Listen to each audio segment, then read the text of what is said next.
Сәлеметсіздер ме? Handmade Crochet каналына қош келдіңіздер. Бүгін сіздермен осындай әдемі носки тоқып үйренеміз.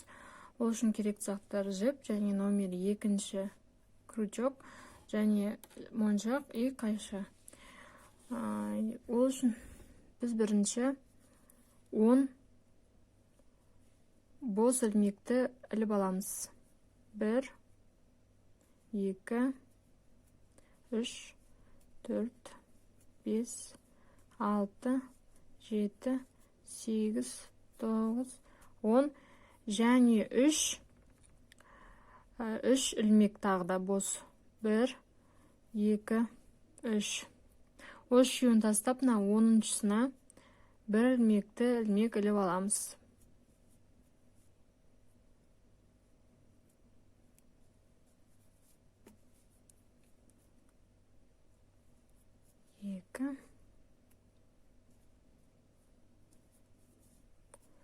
Осылай соңына дейін 10 ілмек болып шығу керек.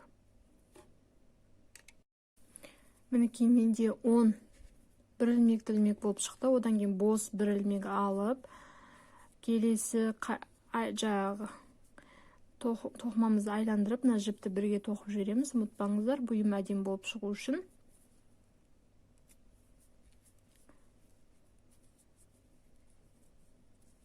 Бір,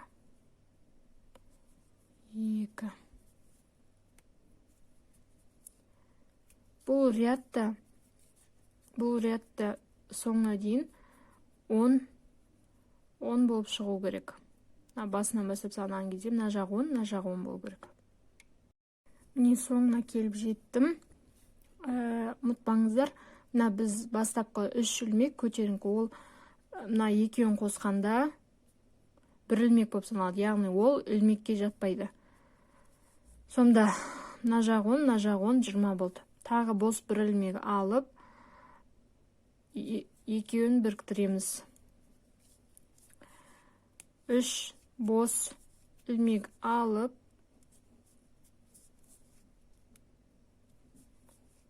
тағы да және бір ілмек алып, соңына дейін, жаңа біз соңына болғанда, бос бір ілмек тоқығанындай арасын байқасаңыздар, өз жібіні білініп тұрады, тесік болып.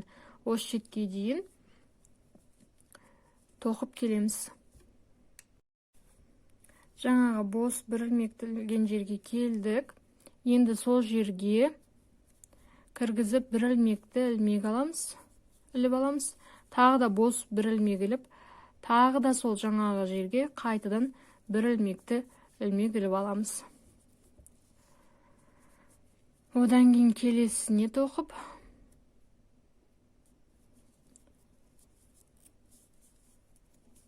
әрмен қарай жалғастырамыз.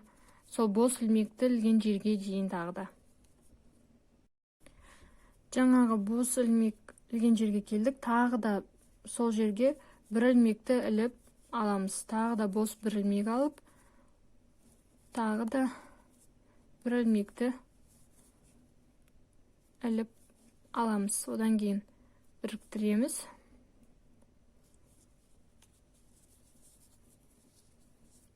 Міне, бұл бізде сонда, міне, көріп тұрғандарыңызда сіздерге көрініп тұр ма? Міне, көрдіңіз ба? Осы аралық болып шығады сонда бұл. Бізге бұндай 1, 2, 3, 4, 5, 6 ряд болады. Біз 2 рядты тоқып бітірдік. Осылай көбейтулермен тағы да 3 ряд тоқылады. Дәп осылай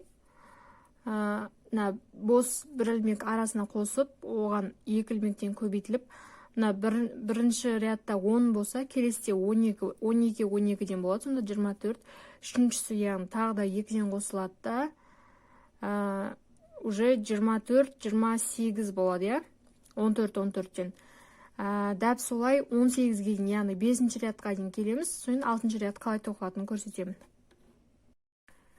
Соңғы 6-ші рядқа келіп жеттік. Тағы да 3 бос ілмек алып, менде 18-18-ден 36 болды сонда.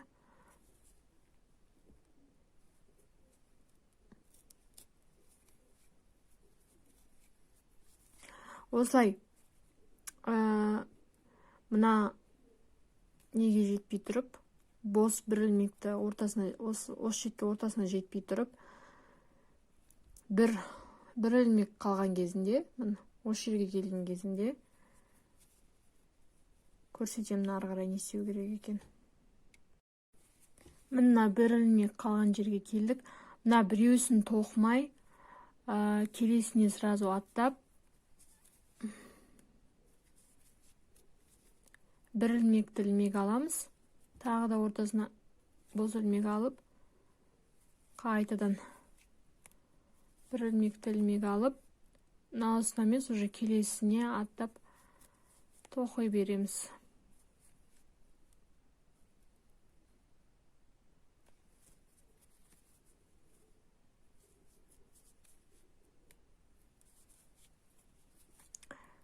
Сонда 18-де 18 болып қалу керек қой 6-шы рядта да.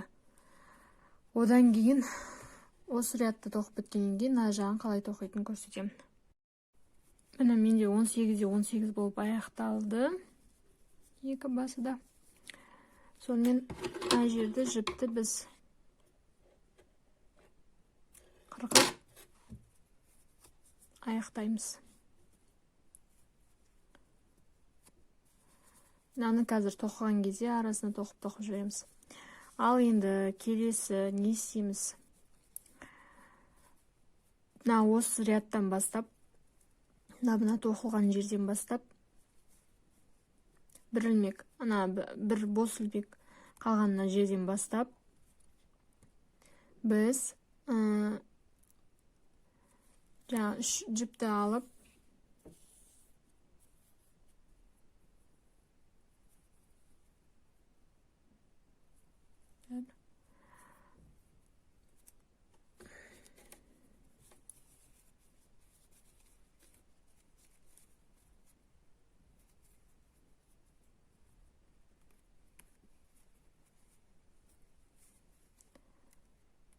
бір, екі, үш.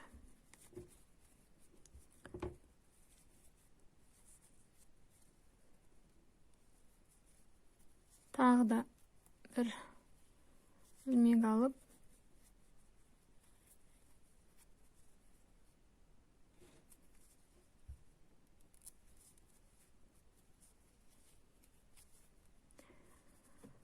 осылайынан аяғына дейін, яғни мына бір ілмек, бос ілмек ілген жерге дейін тоқимыз. Міне, жеттік. Осы шеттен тағы да 3 бос ілмек алып, бізде мына жерде 3 бос ілмекті санамағанда 20 ілмек шығу керек. Келесіде мына басына бір ілмекті іліп, осы шетке тағы да, осы бір салған жерге тағы да бос ілмекті, бір ілмекті ілмек іліп, аяғына дейін қосамыз. Тағы да соңына жетер кезде тағы да бір ілмекті қосамыз дәп осылай. Сонда бірінші рядта 20 болса, келесі 22, үшіншісі тоқылады тағы да. Ол жерде де екі-ектен қосылып, ол жерде 24 болу керек. Ол біз артын тоқып жатырмыз да. 1, 2, 3 ряд болады. Осы 3 ряд 2-2 умножениедан сонда 24 болып шығу керек. Одан кейін мына шетті қалай тоқитынын көрсетемін. Міне үшіншісін тоқып біттім мен. 24 болды менде. Енді осы жерге 1, 2, 3, 4, 5, 6 рет орап, мына жерден 1, 2, 3, 4-шісіне кіргізіп, мынаны шығарамыз. 1,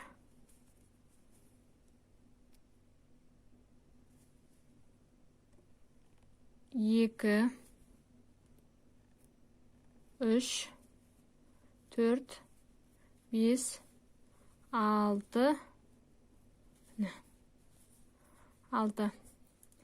Тағы 1, 2, 3, 4, 5, 6. Келесісіне 1,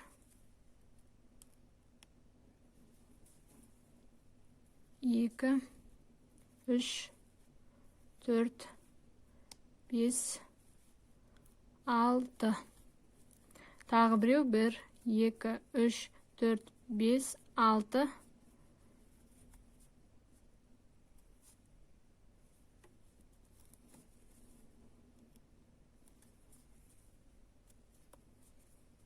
Үш, 4, 5, 6. Ал енді 1, 2, 3, 5, 6. Бұны енді мына 1, 2, 3, мына үшіншісіне апарамыз. 1, 2, 3, 4, 5, 6.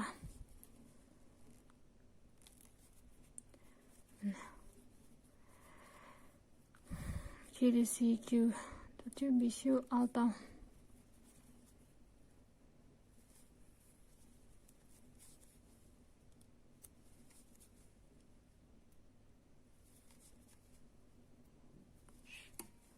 Төрт, 5, 6. 1, 2, 4, 5, 6.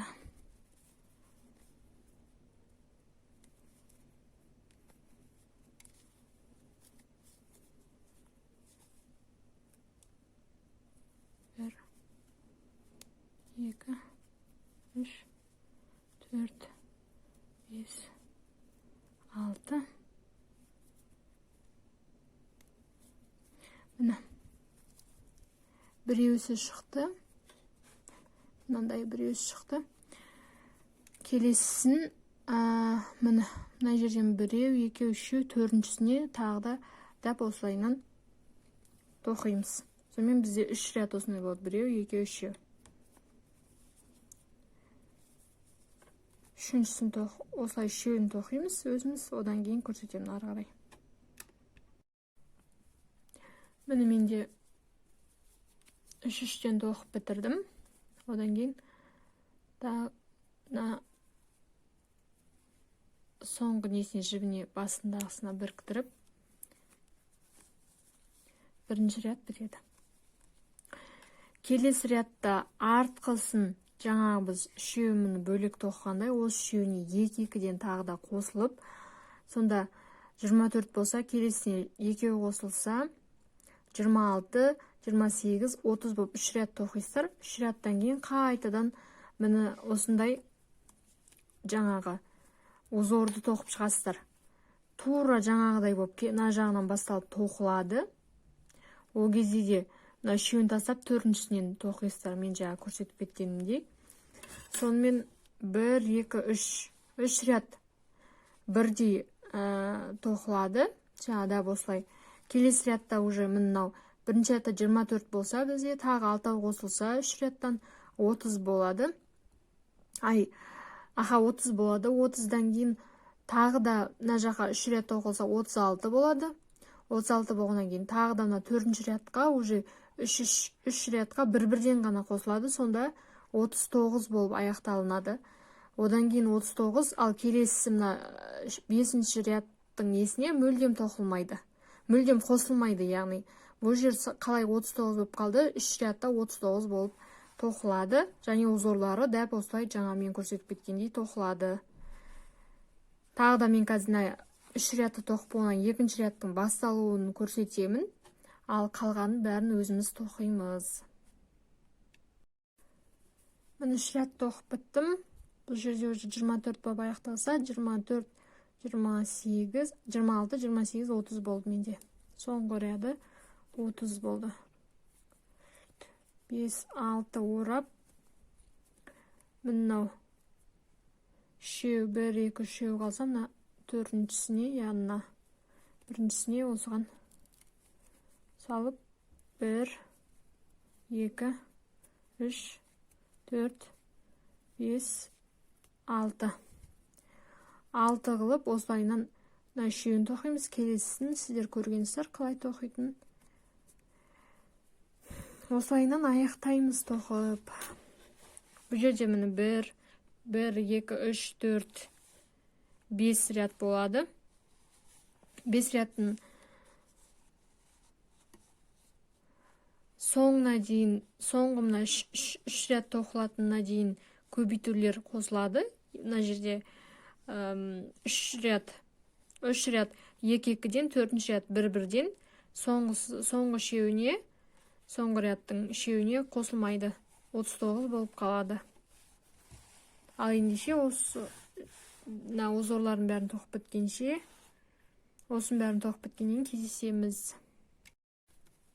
Мінекей мен 3 рядты тоқып біттім. Біріншісін тоқыдым. 1, 2, 3, 4, 5, 6.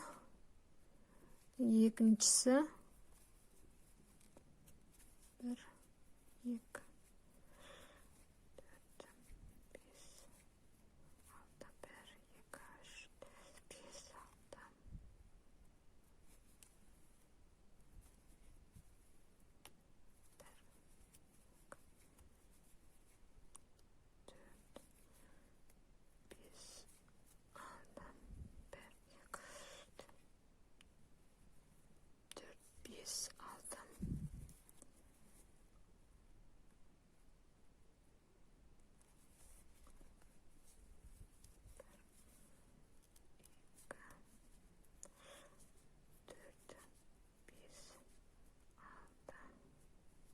Жоқ, мен қателесіп кеттім. 6, 1, 2, 3, 4, 5, 6.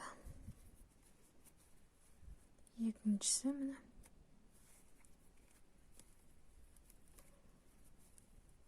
1, 2, 3, 4, 5, 6. 1, 2, 3, 4, 5, 6.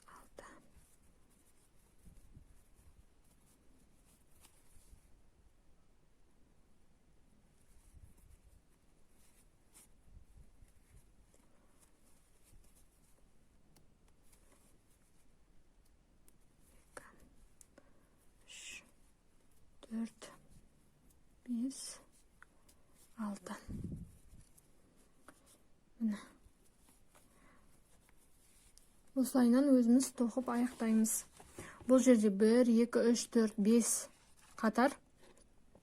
5 қатардың біз біріншісіне, екінші, үшеуіне 2-2-ден қосамыз артқыларына. Одан кейін 4-ші рядқа 1-1-ден, ал 5-ші рядта артқы тоқымасына қосылмайды. 39 болып 4-ші аяқталынады, мына үшеуі де 39 болып тоқылады. Ал қалғанын осының бәрін тоқып болғаннан кейін қалай тоқылатынын көрсетемін. Мінекей мен 5 ряд тоқып біттім. 1, 2, 3, 4, 5 ряд болды. Ал енді боковой жәніндегі нелеріне 1, 2, 3, 4, 5, 6, 7, 8, 9, 10, 11. Енді 11 ряд осы жаңағы 11 ряд осындай бір ілмекпен тоқылу керек.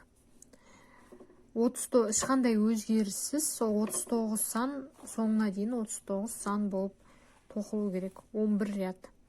Ал ендеше кеттік. 11 ряд тоқып болғаннан кейін кездесеміз. Мінекей почти соңына да келіп жеттік. Енді мына рядты тоқу қалды. Бұл жерде мына жіпті алып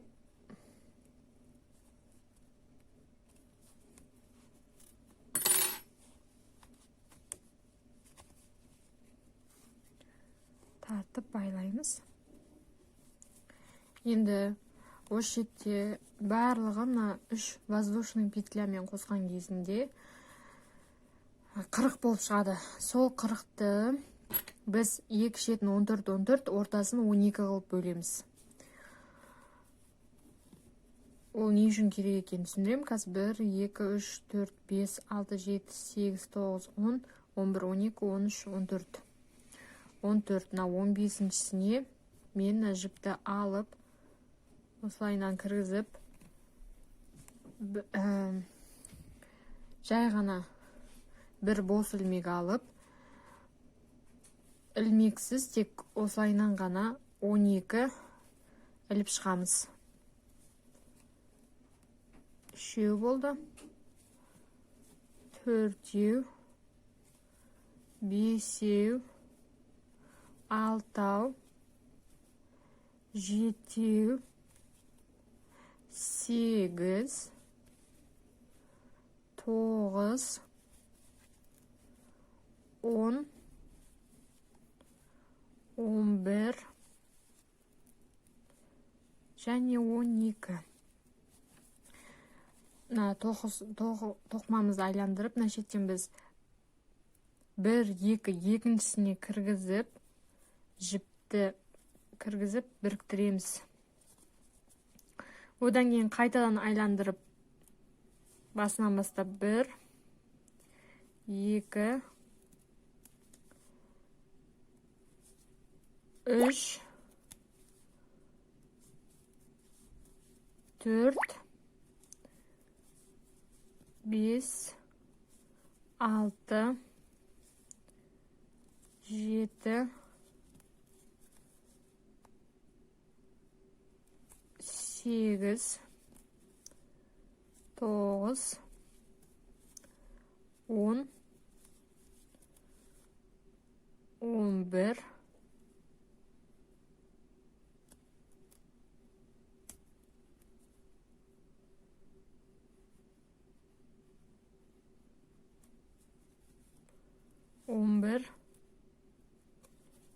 12 жіппен бірге 12 болып бізде.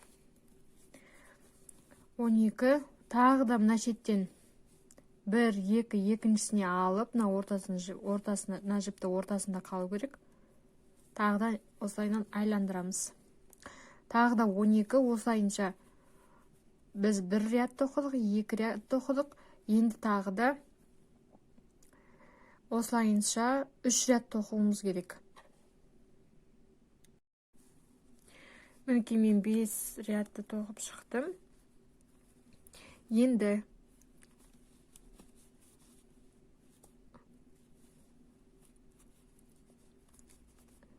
бір рет тоқимыз. Екіншісін, үшіншісін кіргізіп, 3 жіптен басынан бір-ақ шығарамыз. Тағы да тоқимыз. Қысқартулар басылады сонда бізде.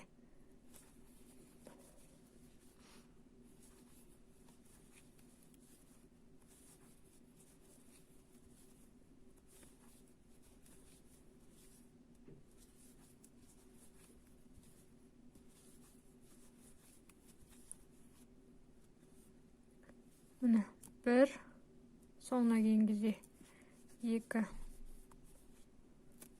үшеуінің басынан бір-ақ шығарып,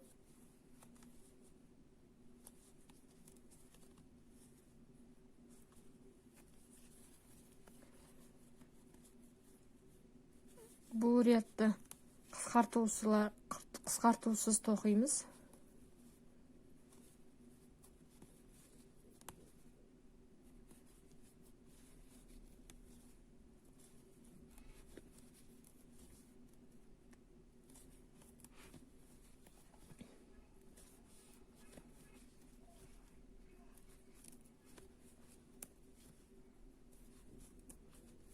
Келесі ряд қысқартулар болады уже.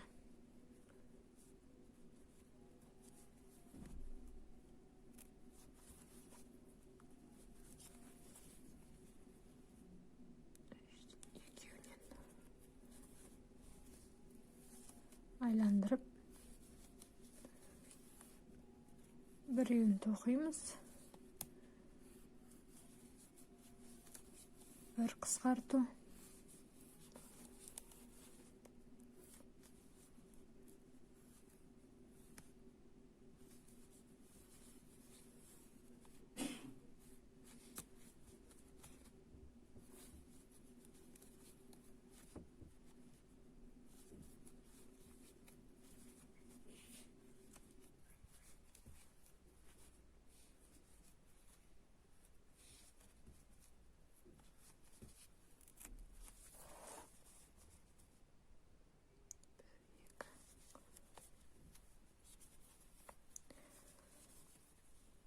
Дәп осылай соңына дейін келеміз. Мінекей мен соңына келіп жеттім. Енді осы шеттен 3 бос ілмек іліп, айландыра бір ілмекті ілмекпен тоқып шығамыз барлығын. Ол бізде қалай болады?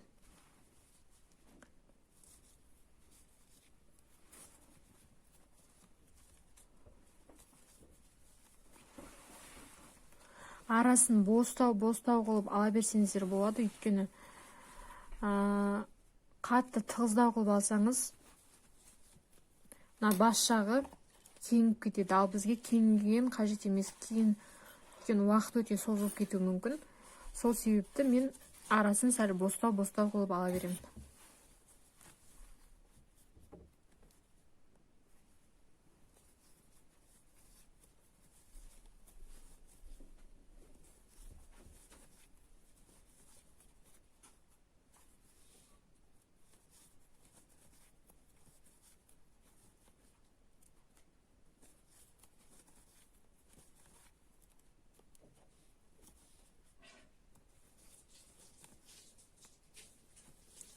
Міне осылайынан айландырып тоқып алып келесіздер. Мінекей айландырып тоқып шықтым. Енді осы шеттен жіпті кесіп